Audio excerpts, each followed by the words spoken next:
Hi all welcome to Crickarena. ഇത്തവണത്തെ IPL ഒരു മോശം തുടക്കമാണ് ചെന്നൈ സൂപ്പർ കിങ്സിന് ലഭിച്ചിട്ടുള്ളത്. 5 മത്സരങ്ങൾ കളിച്ചിട്ട് കേവലം ഒരു വിജയം മാത്രമാണ് അവർക്ക് നേടാൻ കഴിഞ്ഞിട്ടുള്ളത്. അതുകൊണ്ട് തന്നെ ചെന്നൈ സൂപ്പർ കിങ്സിന് ഇനി പ്ലേ ഓഫ് സാധ്യതകൾ ഉണ്ടോ എന്ന് ആരാധകർക്ക് അറിയേണ്ട ഒരു കാര്യമാണ്. ഇതുമായി ബന്ധപ്പെട്ടുകൊണ്ടുള്ള ഒരു ലേഖനം ക്രിക്കറ്റസി ഇപ്പോൾ പ്രസിദ്ധീകരിച്ചിട്ടുണ്ട്.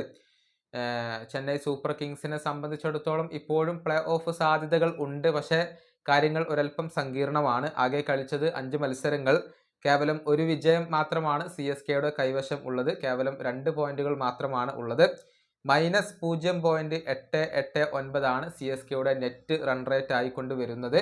അതുകൊണ്ട് തന്നെ കാര്യങ്ങൾ ഒരൽപ്പം സങ്കീർണമാണ്. ചുരുങ്ങിയത് 16 പോയിന്റുകൾ എങ്കിലും സ്വന്തമാക്കിയാൽ മാത്രമാണ് പ്ലേ ഓഫിന് യോഗ്യത നേടാൻ സാധിക്കുകയുള്ളൂ.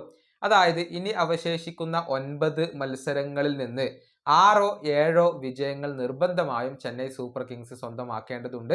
എന്നാൽ മാത്രമാണ് അവർക്ക് ആ ഒരു പ്ലേ ഓഫ് സ്പോട്ടിന് വേണ്ടി ഫൈറ്റ് ചെയ്യാൻ സാധിക്കുക. മികച്ച ഫോമിൽ കളിക്കുന്ന ഗുജറാത്ത്, പഞ്ചാബ്, RCB എന്നിവർക്കെതിരെയുള്ള മത്സരങ്ങൾ വളരെ നിർണായകമാണ്. ചുരുക്കത്തിൽ ഇനിയുള്ള മത്സരങ്ങളിൽ CSK തോൽവി ഏറ്റുവാങ്ങാൻ പാടില്ല. മിക്ക മത്സരങ്ങളും വിജയിക്കേണ്ടതുണ്ട്. നമുക്കറിയാം CSKയെ സംബന്ധിച്ചിടത്തോളം ആദ്യ മത്സരത്തിൽ മുംബൈ ഇന്ത്യൻസിനോട് അവർ വിജയിച്ചു. പക്ഷേ പിന്നീട് RCBയോട് അവർ പരാജയപ്പെട്ടു. അതിനുശേഷം രാജസ്ഥാൻ റോയൽസിനോട് പരാജയപ്പെട്ടു, ഡൽഹിയോട് പരാജയപ്പെട്ടു, പഞ്ചാബ് കിങ്സിനോട് പരാജയപ്പെട്ടു. അങ്ങനെ തുടർച്ചയായി 4 മത്സരങ്ങളിൽ CSK പരാജയപ്പെടുകയാണ് ചെയ്തിട്ടുള്ളത്.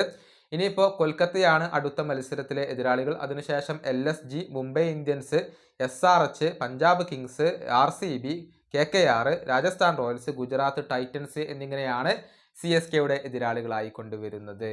ഈ വീഡിയോയുടെ അവസാനിപ്പിക്കുന്നു. അടുത്തൊരു വീണ്ടും കാണാം.